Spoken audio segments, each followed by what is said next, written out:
Maharashtra state all seed commercial and industrial corporation limited द्वारा अमरावती स्थित मौसीकॉल कारखाने की विगत करीब 2-3 दशकों से खाली पड़ी लगभग 25 एकड़ जमीन की नीलामी करने हेतु विगत दिनों जारी टेंडर नोटिस के बाद तयशुदा कार्यक्रम के तहत आज 12 दिसंबर को मौसीकॉल के मुंबई स्थित कार्यालय में प्रीबिड बैठक बुलाई गई, जिसमें इस जमीन की नीलामी प्रक्रिया को हिस्सा लेने इच्छुक रहने वाले 10 बोलीकर्ताओं एवं उनके प्रतिनिधियों द्वारा हिस्सा लिया गया, जिन्होंने मौसीकॉल की ओर से जारी टेंडर को लेकर कई गंभीर सवाल उठाते हुए प्रबंधन से लिखित स्पष्टीकरण की मांग की है। संभावित निविदादाताओं का कहना है कि कई महत्वपूर्ण बिंदुओं पर स्पष्ट जानकारी होने से वे बोली प्रक्रिया में आगे नहीं बढ़ पा रहे हैं। ऐसे में मौसीकॉल ने सबसे पहले सभी महत्वपूर्ण बिंदुओं को लेकर स्पष्ट जानकारी देनी चाहिए, जिसके बाद ही वे इस बोली प्रक्रिया में आगे बढ़ने अथवा नहीं बढ़ने को लेकर कोई फैसला कर पाएंगे। इस संदर्भ में मिली जानकारी के मुताबिक मौसीकॉल की ओर से बुलाई गई प्रीबिड बैठक में शामिल बोलीकर्ताओं के अनुसार टेंडर की कीमत असामान्य रूप से अधिक बताई गई है, जिसकी गणना का आधार अभी तक स्पष्ट नहीं किया गया। साथ ही ऑफसेट प्राइस और नीलामी प्रणाली का उल्लेख भी दस्तावेज में नहीं है, जिसमें भ्रम की स्थिति बनी हुई है। बोलीकर्ता भी यह जानना चाहते हैं कि क्या संपत्ति की नीलामी प्रक्रिया में शामिल करने की कोई संभावना है। इसके अलावा बोलीकर्ताओं ने अमरावती के स्थानीय अखबारों में प्रकाशित मोहनलाल गौड़ से जुड़े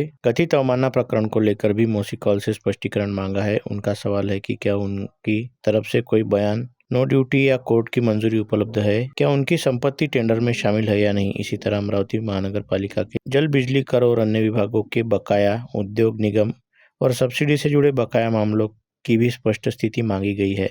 बोलीकर्ताओं ने यह भी जानना चाहा है कि संपत्ति पर कोई गिरवी या अन्य दावेदारी तो नहीं है। प्रीबिड बैठक में मौसीकॉल ने अमरावती स्थित कई भूखंडों से संबंधित पंजीयन और खरीद विरोध का विस्तृत विवरण प्रस्तुत किया। मौसीकॉल की ओर से प्रस्तुत दस्तावेजों के अनुसार कारपोरेशन ने समय समय पर विभिन्न सर्वे नंबरों और प्लॉट नंबर्स की जमीनें खरीदी और दस्तावेज के अनुसार पूरी भूमि वर्तमान में Maharashtra state oil seed commercial एवं इंडस्ट्रियल कॉर्पोरेशन लिमिटेड के स्वामित्व में दर्ज है और कारपोरेशन की नोंदोई में इसका उल्लेख मौजूद है। बैठक में यह भी स्पष्ट किया गया है कि भूमि विवाद से जुड़े सभी आवश्यक अभिलेख कारपोरेशन के पास उपलब्ध है। बैठक में बताया गया है कि यह भूमि मौसीकॉल के नाम से दस्त पंजीयन रिकॉर्ड में दर्ज है।